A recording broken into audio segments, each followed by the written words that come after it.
Your yoga students need sequences that work for real bodies in real spaces and that encourage balance front to back, left to right, and top to bottom.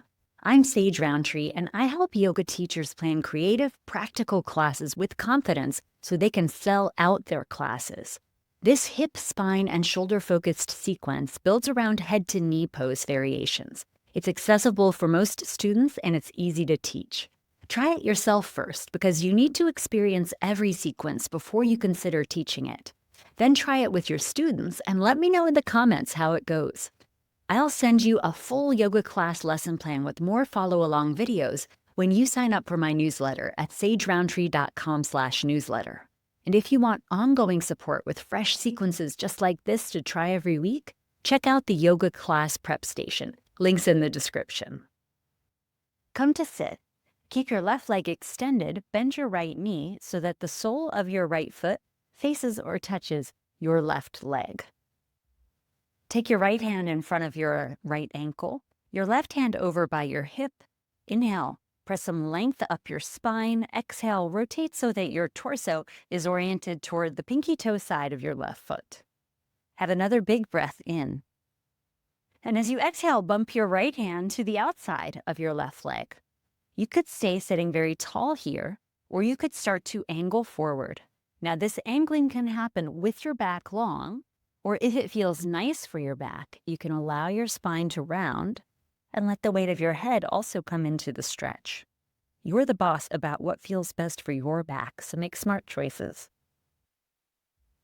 I know your foot is probably calling to you, reach me, but that can be like a siren's call, asking you to dash your hamstrings upon the rocks. So don't feel like you need to arrive anywhere in particular. A palm anywhere on the outside of the leg is absolutely fine, or freestyling into something that feels better for you is also fine. Take a few more breaths.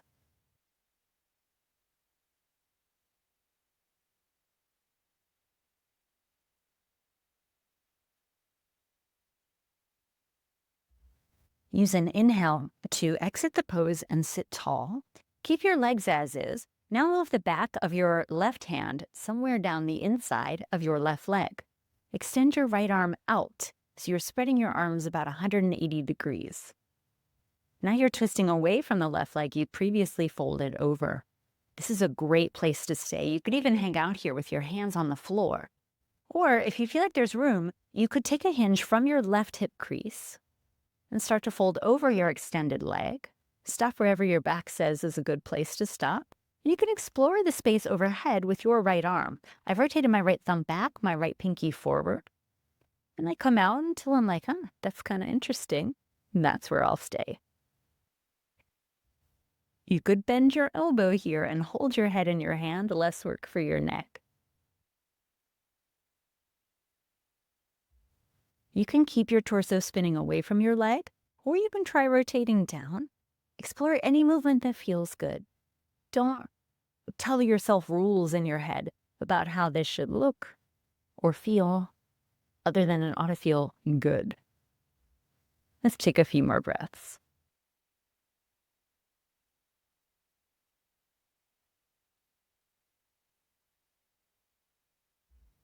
We can start to pulse the shape a little bit. So let's inhale, reach your right arm up, and exhale, take your right arm down. Next inhale, reach your left arm up, and as you exhale, try bending your right elbow.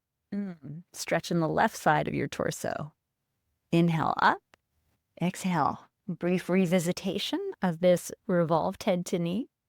Inhale up, exhale, hand down. Inhale, left arm up. Now, as you exhale, you could try lifting your hips and coming into this side plank variation. That's a fine place to stay, or you can continue to pulse. Inhales, lift. Exhales, lower. Inhales, lift. Exhales, lower. Your inhale will lift your arm, and your exhale will lower your hand down into the airspace over your right arm. I'm going to stay up for a few breaths. You do what feels best for you.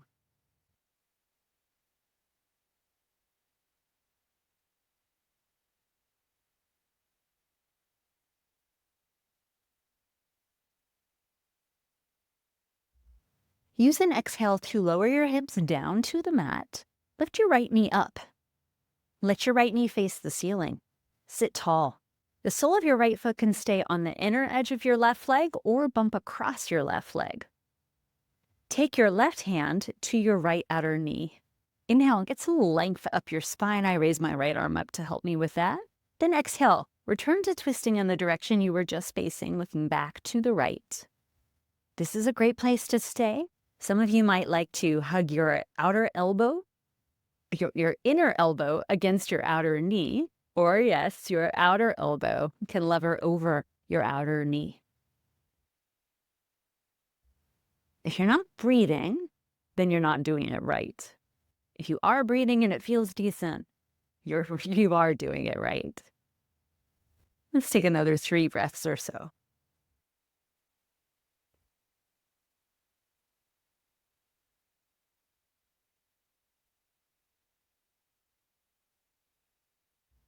We'll use an exhalation to unwind. You can release your right leg long now.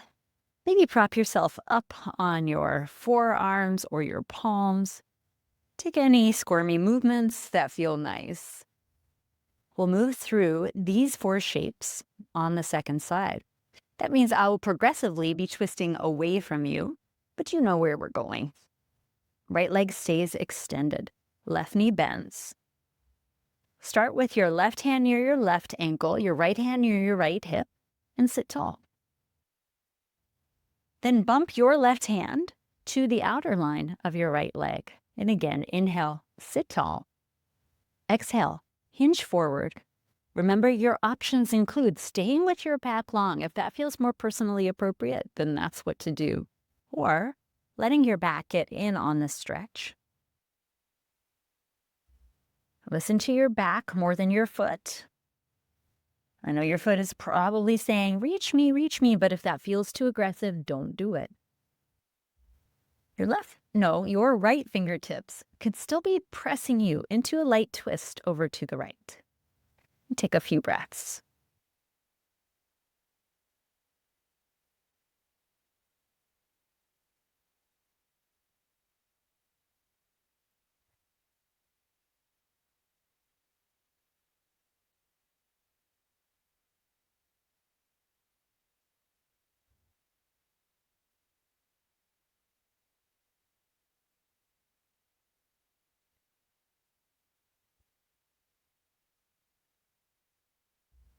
Hold on this side until you feel like you've gotten what you needed.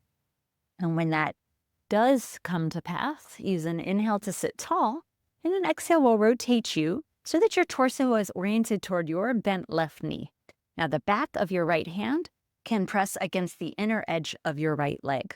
Your left fingertips can help you sit really tall, twist away from your leg, and look over your left shoulder. This is a fine place to stay. You could also be in this 180-degree spread of your arms, another fine place to stay. Or you can angle from your right hip crease. You can explore space over the midline with your left arm. Along the way, thumb back, pinky forward could feel like an especially interesting access to your quadratus lumborum, this thick muscle that connects your pelvis and your spine on the left side of your waist. Option to hold your head. Option to keep your arm extended.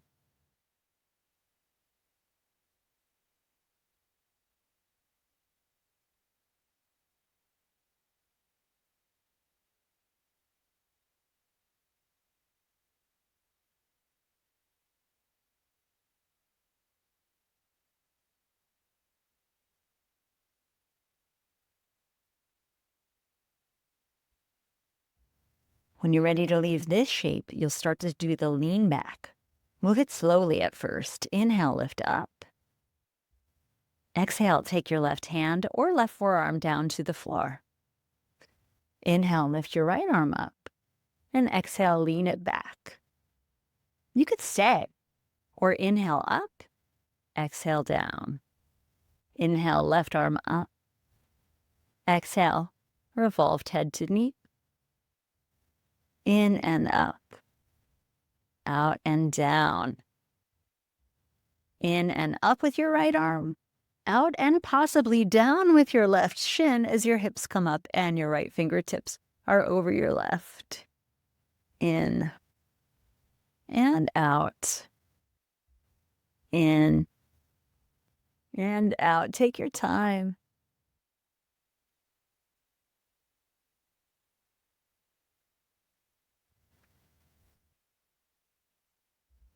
You can hang out or pulse again. You can also be moving through any other shape that suits you better right now.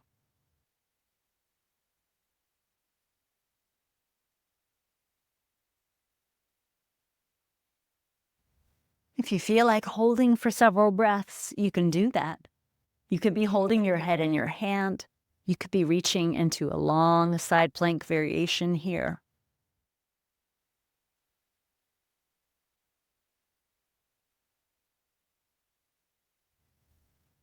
When you're ready to lower, bring your hips down carefully. Angle your left knee up toward the ceiling. Remember, your left foot could be inside or across your right leg. Press some length up your spine. Take your right palm to your outer left ankle. With the length up the spine, rotate around. Left fingertips can prop down on the floor. Your right palm can stay on your right outer your right palm can stay on your left outer knee. You could take your inner elbow to your knee, or you could cross over, but don't do that at the expense of a smooth and easy breath.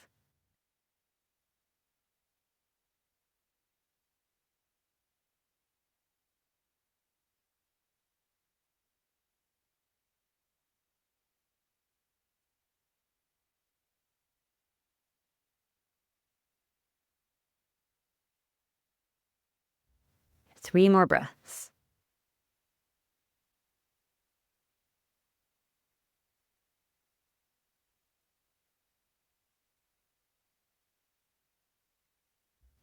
Use an exhale to unwind. Release your left leg. Prop yourself up on your hands. Give yourself any movement and ask yourself what feels right now.